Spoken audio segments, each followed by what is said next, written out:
Hi friends, welcome to KBC சமையல். இன்றைக்கி நம்ம ரொம்ப சூப்பரான இந்த கிளைமேட்டுக்கு செம்ம டேஸ்ட்டான மொறுமொறுப்பாக உருளைக்கிழங்கு வச்சு சூப்பரான ஸ்நாக்ஸ் தாங்க செய்ய போகிறோம். செம்ம டேஸ்ட்டாக இருக்கும்.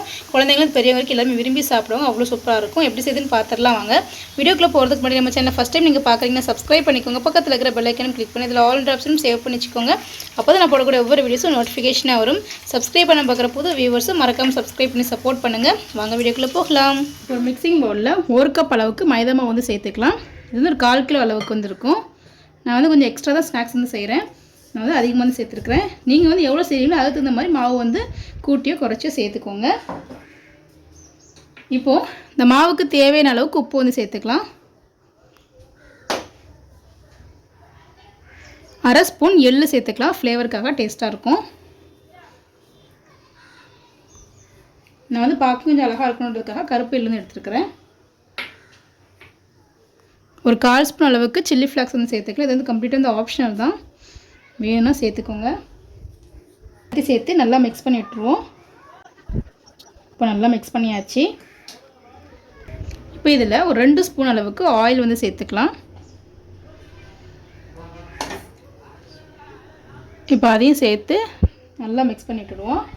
நம்ம எண்ணெய் சேர்த்து பிசையும் போது மாவு நல்லா வந்து சாஃப்டாகும். அதே போல் நம்ம நல்லா கிறிஸ்பியாகவும் நமக்கு வந்து கிடைக்கும். நல்லா வந்து மிக்ஸ் பண்ணி விட்டுடுவோம். கட்டி எதுவுமே இல்லாத மாதிரி நல்லா மிக்ஸ் பண்ணிக்கலாம். இப்போ வந்து இது வந்து கொஞ்சமாக வந்து எடுத்து இந்த மாதிரி பிடிச்சோம் அப்படின்னா நமக்கு வந்து இந்த மாதிரி ஒரு ஷேப் வந்து கிடைக்கணும். அப்படி உடச்சி விட்டால் வந்து ஈஸியாக வந்து உடையணும். இது வந்து ஒரு பர்ஃபெக்டான கன்சிஸ்டன்சி. உங்களுக்கு ஒரு அந்த மாதிரி வரலைன்னா இன்னும் ஒரு 1/2 ஸ்பூன் அளவுக்கு ஆயில் சேர்த்து நல்லா வந்து பிசைஞ்சு வந்து எடுத்துக்கோங்க. இப்போ வந்து இந்த எண்ணெயோடு சேர்த்து நல்லா வந்து மிக்ஸ் பண்ணி எடுத்தாச்சு. இப்போ வந்து தண்ணி சேர்த்துக்கலாம். கொஞ்சமாக தண்ணி சேர்த்து நம்ம சப்பாத்தி மாவுக்கு எப்படி பிசைவோமோ அதே போல் நல்லா சாஃப்டான டோவாக பிசைஞ்சு வந்து எடுத்துப்போம். ரொம்ப வந்து கெட்டியாகவும் இருக்கக்கூடாது, அதே நேரத்தில் ரொம்ப வந்து லிக்யூரியாகவும் இருக்கக்கூடாது. நல்லா அழுத்தம் கொடுத்து நல்லா சாஃப்டாக பிசைஞ்சு எடுத்துப்போம். நம்ம எந்த அளவுக்கு கைகால் அழுத்தம் கொடுத்து பிசைகிறோமோ அந்த அளவுக்கு மாவு நல்லா வந்து சாஃப்டாக இருக்கும். அதே போல் நல்லா கிறிஸ்பியாக நமக்கு வந்து கிடைக்கும். இதே போல் நல்லா சாஃப்டாக பிசைஞ்சு வந்து எடுத்துப்போம். பாருங்கள், இந்த அளவுக்கு நல்லா நம்ம சாஃப்டாக வந்து பிசைஞ்சு எடுத்துட்டோம். இப்போ இந்த மாதிரி கவுண்டர் டாப்பை நல்லா க்ளீன் பண்ணிவிட்டு மாவு வந்து வச்சுட்டு நல்லா இந்த மாதிரி அழுத்தம் கொடுத்து ஒரு 5 நிமிஷத்துக்கு பிசைஞ்சு வந்து எடுத்துப்போம். ஃபஸ்ட்டே சொன்ன மாதிரி தான், நம்ம எந்த அளவுக்கு அழுத்தம் கொடுத்து பிசைகிறோமோ அந்த அளவுக்கு மாவு நல்லா வந்து சாஃப்டாகும், நல்லா கிறிஸ்பியாகவும் நமக்கு வந்து கிடைக்கும். இந்த மாதிரி நல்லா உள்ளங்கைகளை வச்சு நல்லா இழுத்து பிசைஞ்சு எடுத்துப்போம்.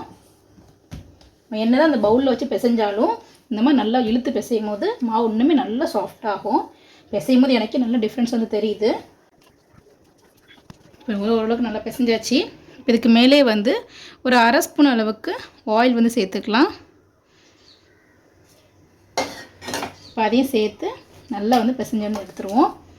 நம்ம சேர்த்துருக்க ஆயில் எல்லாமே நல்லா அந்த மாவு வந்து அப்சர்வ் ஆகணும், அந்த அளவுக்கு இழுத்து பிசைஞ்சிக்கலாம். நம்ம இந்த மாதிரி ஆயில் சேர்த்து பிசையும் போது மாவு நல்லா சாஃப்டாகும். இப்போ நல்லா வந்து பிசைஞ்சு வந்து எடுத்துட்டேன். மாவு பாருங்கள், செம்ம சாஃப்டாக வந்து ஆகிடுச்சி. பார்க்க நல்லா வந்து அட்ராக்டிவாக கலர்ஃபுல்லாக இருக்குது. அந்த பிளாக் அந்த சில்லி ஃப்ளாக்ஸ் வந்து ரெட் கலரில் சேர்ந்து இப்போ நல்லா பிசைஞ்சாச்சு. இப்போ அதே மிக்சிங் பவுலில் நம்ம வந்து சேர்த்துடலாம். சரி, இதுக்கு மேலே வந்து இப்போ வந்து ஒரு 2-3 ட்ராப்ஸ் வந்து ஆயில் வந்து சேர்த்துக்கலாம். சேர்த்து நல்லா வந்து பிசைய வேண்டாம், இந்த மாதிரி தேய்ச்சி மட்டும் விட்டுடுவோம். மேல் மாவு வந்து காஞ்சிடாமல் இருக்கிறதுக்காக மட்டும்தான் சேர்த்தாச்சு. இது வந்து ஒரு 1/2 மணி நேரம் நல்லா வந்து ஊறட்டும். இது ஊறுறதுக்குள்ள நம்ம உள்ளே வைக்கிற ஸ்டஃபிங் எல்லாமே வந்து ரெடி பண்ணிக்கலாம். இப்போ உள்ளே வைக்கிற ஸ்டஃபிங் வந்து ரெடி பண்ணிக்கலாம். அதுக்கு ஒரு கடாயில் ஒரு 2 ஸ்பூன் அளவுக்கு ஆயில் வந்து சேர்த்துக்கலாம். அதில் ஒரு வெங்காயத்தை பொடியாக கட் பண்ணி வச்சுருக்கேன், அதை கூடவே சேர்த்துக்கலாம்.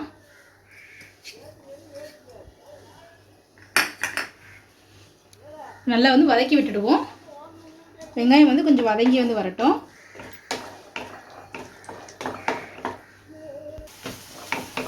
இப்போ லைட்டாக வந்து வதக்கி விட்டாச்சு. இதிலே வந்து ஒரு 1/2 ஸ்பூன் அளவுக்கு இஞ்சி பூண்டு பேஸ்ட் வந்து சேர்த்துக்கலாம். நீங்கள் இஞ்சி பூண்டு பேஸ்ட்டுக்கு போல் இஞ்சியும் புளி நல்லா பொடியாக கட் பண்ணி கூட சேர்த்துக்கலாம், அதுவுமே நல்லாயிருக்கும். இப்போ இஞ்சி பூண்டு பேஸ்ட்டில் பச்சை வாசனை போகிற அளவுக்கு வதக்கி விட்டுப்போம். இஞ்சி பூண்டு பேஸ்ட் சேர்த்து வதக்கும் போது டேஸ்ட் ரொம்ப சூப்பராக இருக்கும், நல்லா ஃப்ளேவராக இருக்கும். இப்போ இதில் வெஜிடபிள்ஸ்லாம் சேர்த்துக்கலாம். நான் வந்து ஒரு சின்ன மீடியம் சைஸ் கேரட்டை நல்லா துருவி வந்து வச்சுருக்கேன். நம்ம கட் பண்ணி போடுறது போல துருவி போடும் போது டேஸ்ட் ரொம்ப சூப்பராக வந்துருக்கும்.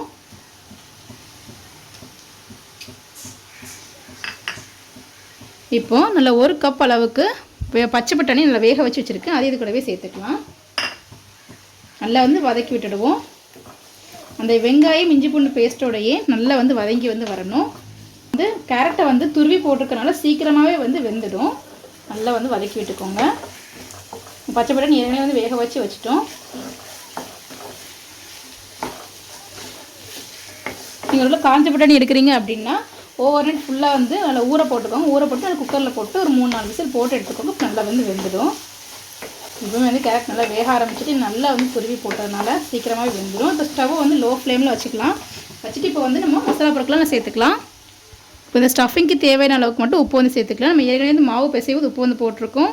ஸோ ஸ்டஃபிங்க்கு தேவையான அளவுக்கு மட்டும் கொஞ்சமாக பார்த்து சேர்த்துக்கோங்க. ஒரு 1/2 ஸ்பூன் அளவுக்கு வத்தல் தூள், நீங்கள் உங்கள் காரத்துக்கு தகுந்த மாதிரி சேர்த்துக்கோங்க. 1/4 ஸ்பூன் சீரகத்தூள், 1/4 ஸ்பூன் சாட் மசாலா. நம்ம சாட் மசாலா சேர்க்கும் போது ஃப்ளேவர் ரொம்ப டேஸ்ட்டாக இருக்கும், சூப்பராக இருக்கும். 1/4 ஸ்பூன் கரம் மசாலா. இப்போது நல்லா வந்து வதக்கி விட்டுடலாம். நம்ம சேர்த்துருக்க அந்த மசாலா அந்த வெங்காயம் கேரட் பச்சை பட்டாணியோட நல்லா வந்து மிக்ஸ் ஆகி வரணும். அந்தளவுக்கு நல்லா வந்து வதக்கி விட்டுப்போம். இங்கே எக்ஸ்ட்ரா தண்ணி எதுவுமே சேர்க்க தேவையில்லை. நம்ம ஏற்கனவே வந்து பட்டாணியும் இதெல்லாம் நல்லா வேக வச்சு தான் வச்சுருக்கோம். கேரட் நல்லா துருவி போட்டுக்கிறனால தண்ணிலாம் சேர்க்க தேவையில்லை. அப்படியே இந்த சூட்லேயும் நல்லா வெந்துடும். நீங்கள் ஒருவேளை கேரட்டை வந்து கொஞ்சம் கட் பண்ணி போடுற மாதிரி இருந்துச்சுன்னா மட்டும் கொஞ்சமாக தண்ணி சேர்த்துக்கோங்க. ரொம்ப தண்ணி சேர்க்க தேவையில்லை.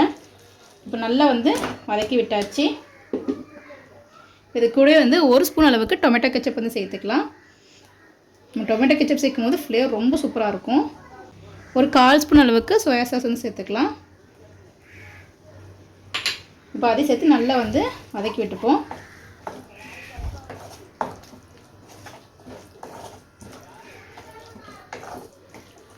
நல்லா வதக்கி விட்டாச்சு. இப்போ நான் வந்து 2 மீடியம் சைஸ் உருளைக்கிழங்கு நல்லா வேக வச்சு அந்த தோல் எடுத்து வச்சுருக்கேன். நல்லா மேஷ் பண்ணி எடுத்துப்போம். இப்போ உருளைக்கிழங்கு நல்லா வந்து மேஷ் பண்ணிட்டேன். இப்போ அதை இது கூடவே வந்து சேர்த்துக்கலாம்.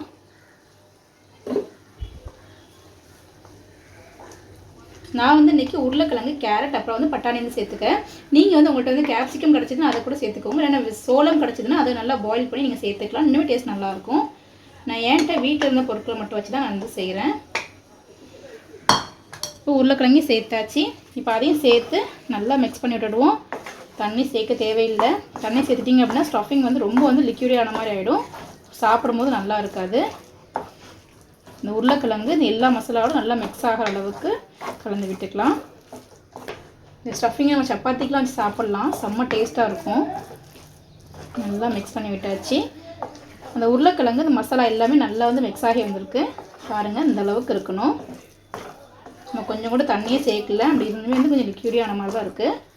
ஒரு 2 நிமிஷத்துக்கு அப்படியே வந்து ஸ்டவ்லேயே லோ ஃப்ளேம்லேயே வச்சுக்கலாம். இப்போ ஒரு 2 நிமிஷம் ஆயிடுச்சு. நல்லா வந்து மிக்ஸ் பண்ணி விட்டுடுவோம். இந்த அளவுக்கு இருந்தால் போதும். ஆறுறதுக்கப்புறம் இன்னும் கொஞ்சம் கெட்டியாகும். இப்போ இது கூடவே வந்து பொடி பொடியாக கட் பண்ணி வச்சுருக்க கொத்தமல்லியில் சேர்த்துக்கலாம். கொத்தமல்லியில் சேர்க்கும் போது வாசமாக இருக்கும். இப்போ அதையும் சேர்த்து நல்லா மிக்ஸ் பண்ணியாச்சு. இப்போ நம்மளுடைய ஸ்டஃபிங் வந்து ரெடி ஆகிடுச்சு. செம்ம டேஸ்ட்டாக இருக்கும். நம்ம இதில் சாட் மசாலா அப்புறம் சாஸ்லாம் சேர்த்துக்கும் போது இன்னுமே டேஸ்ட்டாக வந்துருக்கும். இதே மசாலா நீங்கள் வந்து பானிபூரிக்கு கூட நீங்கள் ட்ரை பண்ணி பார்க்கலாம். செம்ம டேஸ்ட்டாக வந்துருக்கும். இப்போ எடுத்தாச்சு. இதை ஸ்டவ் ஆஃப் பண்ணி இப்போ வச்சுருவோம். ஓரமாக இருக்கட்டும். இப்போ மாவு நல்லா வந்து சாஃப்டாக வந்து ஊறி இருக்கும். இப்போ ஒரு தடவை நல்லா பிசைஞ்சு எடுத்துப்போம். நல்லா சாஃப்டாக ஆகிடுச்சு. இப்போ இதுலேருந்து ஒரு சின்ன சின்ன பால்ஸை வந்து பிடிச்சி வந்து எடுத்துப்போம். நம்ம சப்பாத்திக்கு எந்த அளவு பிடிப்போமோ அதை விட கொஞ்சம் பெருசாக வந்து நம்ம பிடிச்சி வந்து எடுத்துக்கலாம். இந்த மாதிரி சைஸில் இதே போல் நம்ம எல்லாத்தையுமே வந்து பிடிச்சி வந்து எடுத்துப்போம். ஒரே சமமாக வந்து பிடிச்சி வந்து எடுத்துக்கோங்க. பாருங்கள், நான் வந்து எல்லா பால்ஸும் பிடிச்சி எடுத்துகிட்டு இந்த சைஸில் எனக்கு வந்து 9 பால் வந்து கிடச்சிருக்கு. இப்போ எல்லாத்தையும் வந்து தேய்ச்சி வந்து எடுத்துக்கலாம். ஒரு பவுலை மட்டும் எடுத்துகிட்டு மீதி வந்து மூடி வச்சுருவோம் காஞ்சிடாமல் இருக்கிறதுக்காக. இந்த மாதிரி கவுண்டர் டாப்பில் கொஞ்சமாக வந்து மைதா மாவு வந்து தூவி விட்டுக்கலாம். இப்போ ஒரு பவுலை வந்து வச்சுருவோம். இப்போ நல்லா மல்லிசாக வந்து தேய்ச்சி எடுத்துப்போம். நம்ம சமோசாக்கெலாம் எந்த அளவுக்கு மெல்லிசாக சீட்டு வந்து எடுப்போமோ அதே போல் நல்லா மெல்லிசாக உங்களால் எந்த அளவுக்கு முடியுமோ அந்தளவுக்கு நல்லா மெல்லிசாக தேய்ச்சிக்கலாம். மேலே மேலே கொஞ்சம் மைதா மாவு வந்து தூவி விட்டுப்போம். அப்போ நம்ம தேய்க்கிறதுக்கு ரொம்ப ஈஸியாக வந்து வரும். பாருங்கள், நான் வந்து நல்லா மெல்லிசாக வந்து தேய்ச்சி வந்து எடுத்துருக்குறேன். மாதிரி வந்து 3 இது தேய்ச்சி வந்து வச்சுருக்கேன். இந்த அளவுக்கு நல்லா வந்து மெல்லிசாக இருந்துருக்கணும். அப்போ நல்லா வந்து கிறிஸ்பியாக கிடைக்கும். நீங்கள் கொஞ்சம் வந்து தடியாக தேய்ச்சிட்டிங்க அப்படின்னா பொரிக்கும் மட்டும் தான் வந்து கிறிஸ்பியாக இருக்கும். பொரிச்சதுக்கப்புறம் கொஞ்சம் நேரத்தில் வந்து நமத்து பண்ண மாதிரி ஆகிடும். இப்போ இதில் சைடில் இருக்கிற இந்த எக்ஸஸாக இருக்கிறது எல்லாத்தையுமே வந்து நம்ம கட் பண்ணி வந்து எடுத்துப்போம். ஸ்கொயர் ஷேப்பில் கட் பண்ணிக்கலாம். அப்போ தான் எல்லாமே ஒரே ஈவனாக ஒரே ஸ்னில் வரும். இதே போல் இந்த மீதி இருக்கிற 2 சைடுமே நம்ம ஸ்கொயர் ஷேப்பில் கட் பண்ணிக்கலாம். இந்த மாதிரி நல்லா ஸ்கொயர் ஷேப்பில் நம்ம வந்து கட் பண்ணி எடுத்துட்டோம். இப்போ இதை வந்து இந்த மாதிரி நம்ம நீளமாக வந்து கட் பண்ணி எடுக்க போகிறோம். அப்போ தான் ஈவனாக வந்து ஒரே போல் வரும்.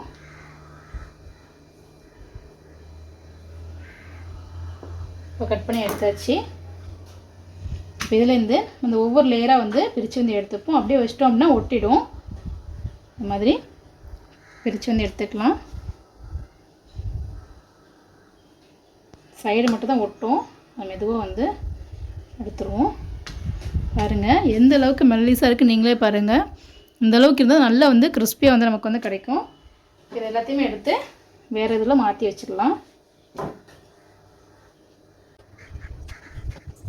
இதே போல் எல்லா ஷீட்டையும் நம்ம வந்து ரெடி பண்ணி எடுத்துக்கலாம். இப்போ இந்த மாதிரி ஒரு ஷீட்டை வந்து இந்த மாதிரி வந்து எடுத்து வந்து வச்சிடலாம். இந்த மாதிரி இந்த ஷீட்டை இந்த மாதிரி ஆப்போசிட்டை வந்து போட்டுடலாம். இந்த மாதிரி ப்ளஸ் மாதிரி. இப்போ இந்த மாதிரி நம்ம வந்து ஒரு ஐஸ் ஸ்டிக் வந்து எடுத்துக்கலாம்.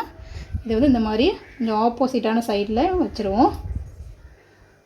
இப்போ நம்ம ரெடி பண்ணி வச்சுருக்க ஸ்டஃபிங்கை வந்து இதில் வந்து வச்சுருவோம். நடுவில் இந்த மாதிரி வச்சிடலாம். இந்த ஐஸ் ஸ்டிக்கை நல்லா க்ளோஸ் பண்ணுற மாதிரி வச்சுடுவோம். இந்த மாதிரி நல்லா ஃப்ளாட்டாக.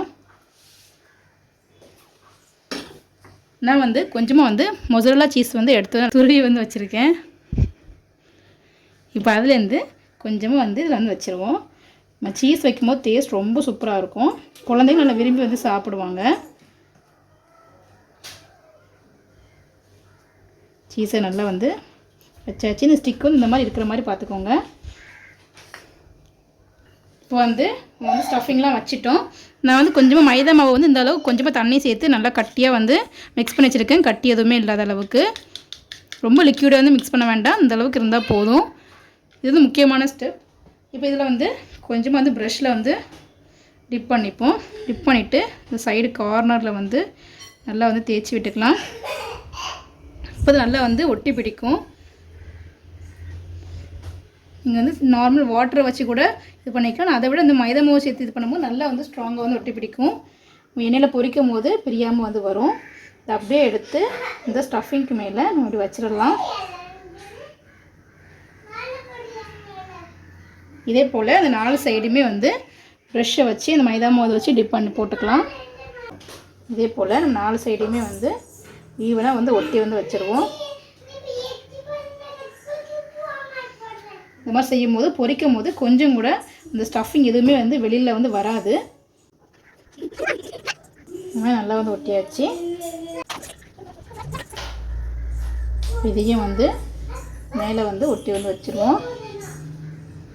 இப்போ நல்லா ஒட்டியாச்சு. இந்த மாதிரி எடுத்து பார்த்தோன்னா பார்க்கவே அழகாக இருக்கும்.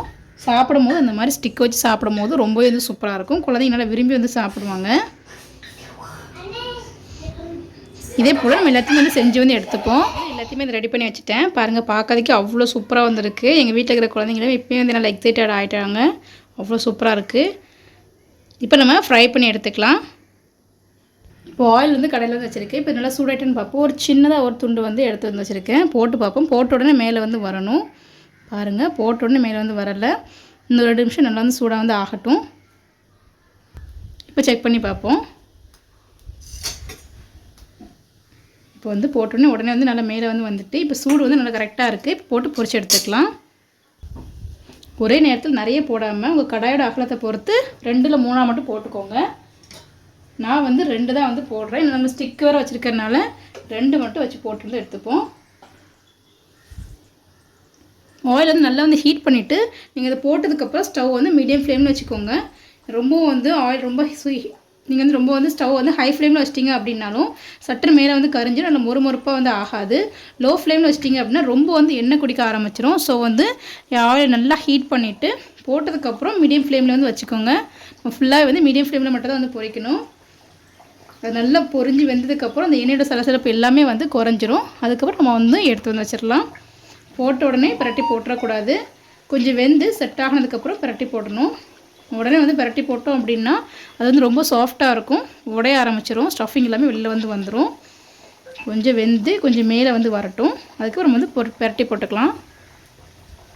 இப்போ கொஞ்சமாக வெந்து மேலே வந்து வந்திருக்கு. மெதுவாக வந்து பிரட்டி வந்து போட்டுடுவோம். இதே போல் ரெண்டையுமே வந்து பிரட்டி வந்து போட்டுக்கலாம். இந்த ஸ்டிக் இருக்கிறனால கொஞ்சம் பிரட்டி போட கொஞ்சம் வந்து கஷ்டமாக இருந்த மாதிரி இருக்கும். பிரட்டி வந்து போட்டாச்சு. மீடியம் ஃப்ளேம்லேயே வச்சு நல்லா முறுமுறுப்பாக வந்து பொரிச்சு வந்து எடுத்துப்போம். அந்த கலர் வந்து நல்லா சேஞ்ச் ஆகி ப்ரௌன் கலரில் வந்து வரட்டும். பாருங்கள், நல்லாவே வந்து கலர் சேஞ்ச் ஆகி வந்திருக்கு.